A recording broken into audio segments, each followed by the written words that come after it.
Humans of the cardboard, welcome back to Just Nuts, guys. Today we're taking a look at the brand new HECATONCHERIES archetype. I hope I'm pronouncing that at least somewhat respectably, but I'm sure you guys will let me know down below. I've tried, but this one's a tough one. Anyway, we have the entire archetype revealed, I believe, except for one card. Hopefully, the numbers of the cards that have been revealed will tell us which one has yet to be revealed. But very exciting. This new deck build pack, all we've seen so far is the artwork. This is one that a lot of people seem to be hyped about. So let's dive in and let's see where these new cards land. Where 10 new cards for this archetype lets them sit. So starting off here, we have Ibuel. This is a level 6 light illusion. Ooh, anybody who guessed illusion before was on the money. That already makes man, I can't remember her by name, but she's like a spellcaster girl. You pitch any card to summon her, then she searches any illusion monster. That makes all these extra illusion monsters pretty cool. I don't think she has a level cap on the type of illusion monster she can search, which is nice. Anyway, you can only use the first and third effect of this card once per turn. First effect says you can reveal this card in your hand as cost. Shuffle it into the deck, then special summon a HECATONCHERIE monster from your deck in defense position, except for another copy of itself. All right. Yeah. So instead of pitching itself, it basically puts itself back in deck to just telly out any monster in the archetype. That's already a very powerful effect. Anyway, doesn't have really any cost whatsoever. You just trade the one card in hand for a body on field. I like it. If this card battles a monster, neither can be destroyed with that battle. Cool classic illusion stuff. And if this card is sent to the graveyard, you can target a HECATONCHERIES monster in your graveyard, except for itself, special summon it. That's a really good card. It's a really good card. It seems like it probably will be a starter based on that first effect, and then even, icing on the cake synergy with that third effect. If it's sent, this is a fusion-based archetype, so if this is just, I'm assuming, generally you're trying to use it as fusion material, and if you do, you're going to get an extra reborn out of it. Cool. No complaints. This is a good first card, for sure. Next up here, we move into HECATONCHERIES Yadoel. This is another level 6 light illusion, 2116 for the stats. First and third effects, hard ones return. You can reveal this card in your hand, shuffle it into the deck, then add one HECATONCHERIES spell or trap from your deck to your hand. If this card is or battles, neither monster can be destroyed by the battle. Cool. And then if this card is sent to the graveyard, you can target a HECATONCHERIES spell or trap in your grave. Set it to your field. Yeah, very, very similar to the other guy. We don't know what the spells and traps do, so we're not confirmed on whether, this card's actually a full-on starter card. But if either of those spell and trap cards that got revealed with this first wave are, ready to go starter cards, then this card's awesome there. But other than that, still good utility, I'm sure. Just getting access to the spells and traps. I'm sure there'll be some fusion spell included there, but we'll have to wait and see on that. And then that third effect being more of a recursion effect, especially if their cards are, quick play spells or trap based, then being able to get them reset back to the field pretty easily. Could be pretty nice. Cool. Another good card. Not complaining. Next up here, we move to HECATONCHERIES Ghoddos. This is another level 7 dark illusion. So a dark illusion instead of light illusion like the first two have been. That's cool. 2000 for the stats, decent. By the way, I think I didn't mention it. The first one is 1621. The second one is 2116. This one's 2000. So I'm guessing the next one will be 2023. First and third effects, hard ones return. If a card or cards is added to your opponent's hand, except during the draw phase, you can special summon this card from the hand. Ooh, if any card is added to your opponent's hand. So that even means on turn 0, if you're going first and you get Mulcharmeat or something and they're drawing off of a Mulcharmeat, they should be able to jump out of the hand. That's pretty cool. That should be pretty easy. I mean, you don't set it up yourself. You do. I don't love that this card has to wait for your opponent to kind of do some stuff, but still, it can still be a worthwhile card, even potentially a hand trap. We'll see. If this card battles a monster, neither can be destroyed by that battle. Cool. And then during your opponent's main phase, quick effect, you can target one monster in your opponent's graveyard, special summon it to your field, but banish it when it leaves the field. That's interesting. That does low-key make this card sort of an interruption in archetype, right? If you open this going second and your opponent just like any archetype in Yu-Gi-Oh does, like really, add a card from your deck to your hand, or your opponent does. You summon this, and then once this hits the field, this is a graveyard interruption, right? If your opponent is trying to do something to reborn, add back whatever, a monster in grave, you're able to basically take it. Doesn't even negate the monster, and on top of that, when it leaves the field, it's getting banished. So it's not like they have the out of like, oh, I'll just go into a pop. I'll pop that card. It'll go back to my grave, and then I can use it from there. They can't even do that. So pretty interesting. That's interesting that this card is like low key like a hand trap. This is also just like a respectable target to summon off of like that first one's effect to just e-telly this straight out of the deck, because then it is just a graveyard interruption from that point going forward. It's pretty cool. Next up, another level 7 Dark Illusion. Wow, this one's artwork is crazy. HECATONCHERIE's Gigas. You can only use the first and second effect once per turn. If a card or cards is added to your opponent's hand, except during the draw phase, special summon this from your hand. Okay, cool. That seems to be the running theme for these level 7 Dark Illusions, but that's pretty super doable. During your main phase, you can excavate the top 3 cards of your opponent's deck. You can special summon 1 excavated monster, also shuffle the rest back into the deck. Okay, so you're kind of able to like look at your opponent's stuff, take a monster you want from the top 3. What happens if they don't have any monsters in the top 3? That could be brutal. And if this card battles a monster, neither can be destroyed. This is 12/28, by the way. Big booty, not a pretty weak attack.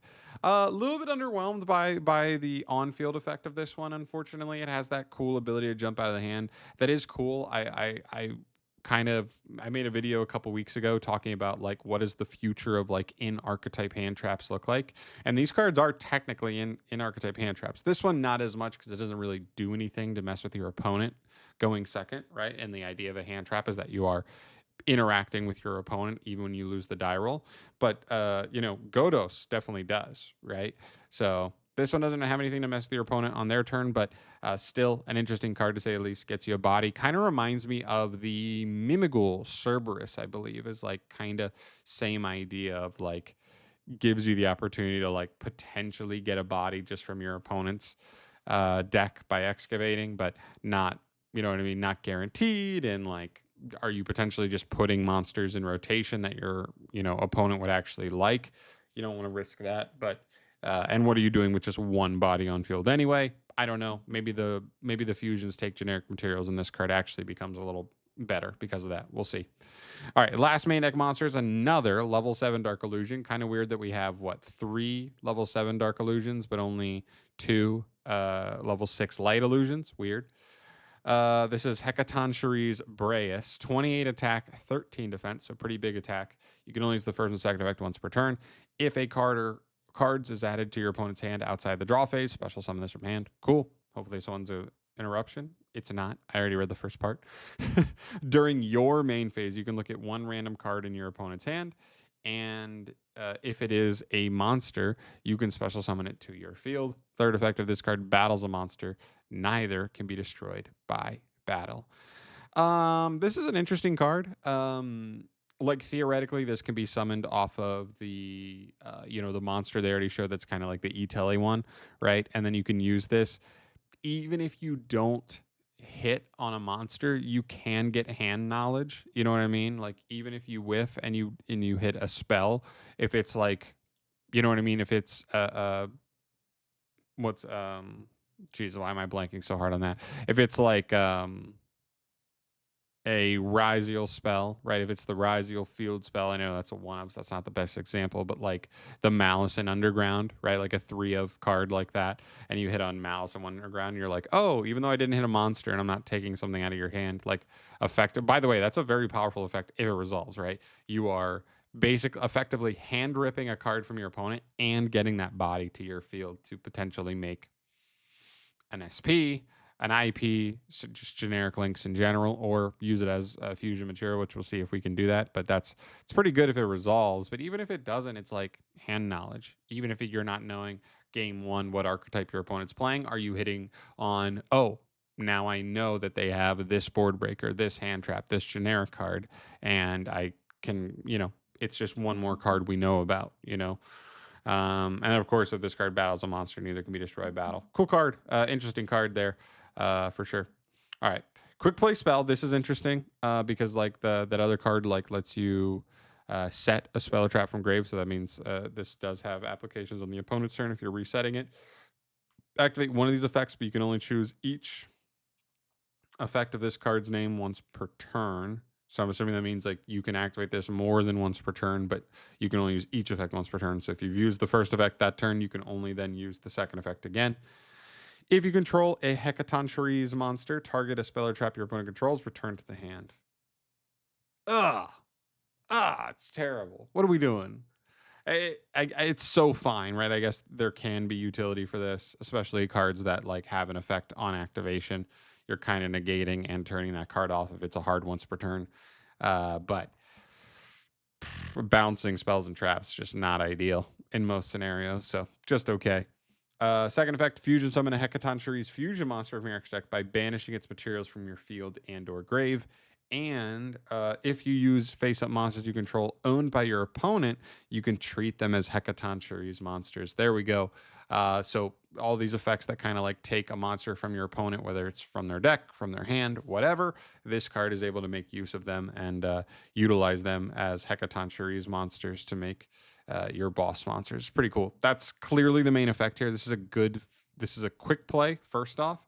And then on top of that, to help you play around a lot of stuff and even use it as a quick fuse on the opponent's turn. But on top of that, the bonus of this can banish from field or grave. So banishing from grave specifically, you've already made a link, you've already done whatever. Now you're getting like basically a free fusion off of this, and also being able to use your opponent's monsters that you have taken extra juicy. That makes stuff like Triple Tactics Talents extra juicy in this deck, because like using the steal effect and then fusing with their materials, very cool. I love it. Next up, counter trap. Straight into a counter trap. This is Ibuel HECATONCHERIE. Hold on, HECATONCHERIE Tartarus is the name of this one. But this is Ibuel HECATONCHERIE counter trap. You can only use the first effect once per turn, or one card with this card per turn. When your opponent activates a monster effect and you control a HECATONCHERIE monster, negate the activation, and if you do destroy that monster, then you can special summon it to your field. Okay. Yeah, it's pretty good. I mean, you do have to have a HECATONCHERIE monster on field, but that's pretty easy to do in a HECATONCHERIE deck, so I'm not going to complain too much about that, but it's a negate and a destroy and then take the monster, so it doesn't even end up in grave. It's pretty cool. That's a pretty powerful negation for sure. Next up, you have another counter trap. This is Yadoel HECATONCHERIE, another counter trap. You can only activate one of this per turn. When your opponent activates a spell or trap card, you control a HECATONCHERIE monster, negate the activation, and if you do destroy that card, then you can set it to your field. Very cool. I like that both these are both stealing. Very totally awesome-esque, right? In how you can take your opponent's stuff once you negate them. Not out of this world, right? Decks that are very trap-based can be iffy, but if the deck can kind of get these super easily, and we've already seen the monster that adds spells and traps really easily, as well as resets them when it's sent to grave, I'm not complaining. It's pretty cool. All right, and now to tie it all together, this is going to be the make or break here. I know we still have another card to be revealed, but this is going to be big in like deciding whether this archetype is fully ready or not, is how good the actual fusions are. A lot of these cards have been okay, right? Especially those first two monsters, the level 6 light illusions, and I would say probably the fusion spell are kind of the big breadwinners so far. We're going to need to see some fusion monsters that really have some oomph, some ass behind them, if we're going to believe this archetype's ready to go. All right, so this is HECATONCHERIE Jawza. This is a level 8 light illusion fusion. It takes any HECATONCHERIE monster plus an illusion. That's cool. That keeps making that other girl super relevant. The one that just discards a card to summon and then search any illusion. She seems super relevant in the archetype, even more so now. Must first either be fusion summoned or special summoned from extra deck by tributing an illusion monster and a face-up monster you control owned by your opponent. That's sick. So you can kind of contact fuse into this a little bit, as long as you just have a monster stolen from your opponent and a HECATONCHERIE on field, or any illusion actually. That's really, really cool. That even opens the door for even more like going second board breakery cards, right? The mind controls of not mind control, right? Yeah, mind control. What's the equip spell? Snatch steals of the world that just are taking your opponent, because this raises your ceiling immensely, right? Especially if it's really good. You can only use the first effect once per turn. During the main phase, you can add a HECATONCHERIE card from your deck or graveyard to your hand. Stellar. Phenomenal. Love it. And then if this card battles a monster, neither can be destroyed. Okay, so this card on field isn't doing that much, but it is a +1, and it's getting you to the counter traps. It's getting you to the quick play fusion, which can potentially get you into our second fusion that we're going to take a look at in just a sec. It's also 24-25, respectable stats, not going crazy for that, but pretty good card overall, especially with the flexibility of being able to just summon it with. You could even theoretically, like going second, for example, like summon the illusion girl, right? Is it apprentice illusion magician, something like that? She could get negated, right? She doesn't even resolve, and you have no other engine cards, right? And you go mind control, steal an opponent's monster, contact fuse them for this, search you a HECATONCHERIE card, and get you back into your engine, all right there. That's so cool. It's such like a cool thing that this card like may allow you to do in like really awkward scenarios where otherwise like you maybe shouldn't be playing. It's very cool.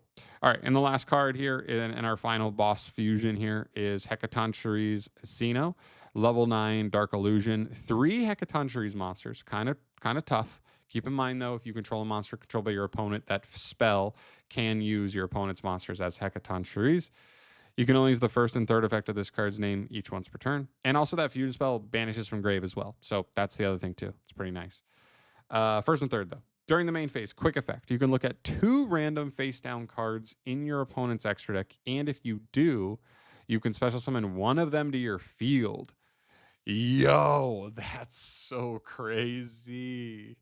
Oh my God, that's so crazy. Obviously, there will be matchups where that's like broken beyond belief. There'll be matchups where that's just getting you a body. But regardless, it's a monster controlled by or owned by your opponent, controlled by you, which obviously has really good synergy here. And there's just the added ceiling of, can we take an SP Little Knight, right? And now an SP Little Knight is just on our field and it's a bonus interruption. Can we take an IP Masquerena? Can we take I don't know. I'm trying to think of like what else would like hit the field and immediately be like a threat.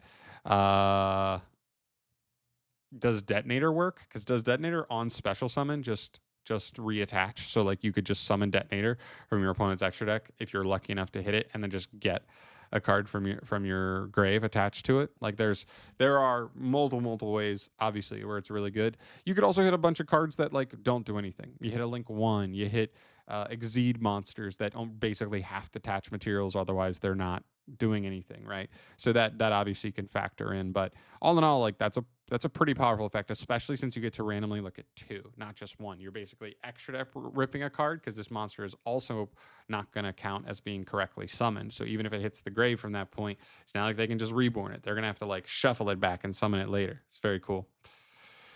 This is illusion, of course. So that second effect says the same thing. If this card battles a monster, neither can be destroyed. Cool.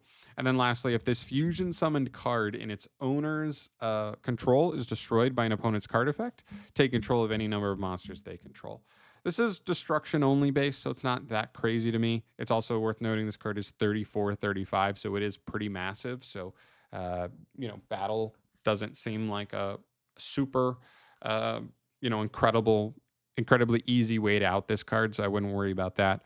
But yeah, this card's really all that first effect. And that first effect is quite strong, man. Especially if you're summoning this going first. Think about the scenarios where you are like looking at the opponent, 2 random cards in the opponent's extra deck. You're taking one, which is either just a body that's helping you fuse or link fodder or whatever. And if this card stays on the field, you're going to do that again on the opponent's turn. So you are low-key unicorning them. Does have some RNG where you do have to like hit the right cards, but I think that's super doable. And you can easily hit something that's pretty impactful because every card you hit, now the odds just slightly increase for you hitting a more impactful card the next time, right? And you can even try and time this where once you see your opponent's first action, you let them commit to the board. If it's like Malice, you let them go into the Link 1. You let them go into the basic Link 2, right? Let them get a couple cards out of the extract. That way your chances of hitting like an absolute crucial card like White Binder before they get a chance to go into it, your odds have increased on hitting a card like that. And you can punish them even harder. So cool. Very cool stuff. Also, again, keep in mind, just doesn't negate. So just getting that bonus of summoning White Binder and then using its effect to mess with them can also be beneficial. Very, very cool though. A lot of fun stuff. This is a really interesting archetype. What's the missing card here? We have a 001, 002, 003, 004. Let's see. 11, 10, 9. Oh, let's see. And that's 5. And then these guys are 7 and 6. So we had 5, 6, 7. What were these? We have no 8. There's no 8. So 8 is either another spell or another extra deck monster. That's all it can really be.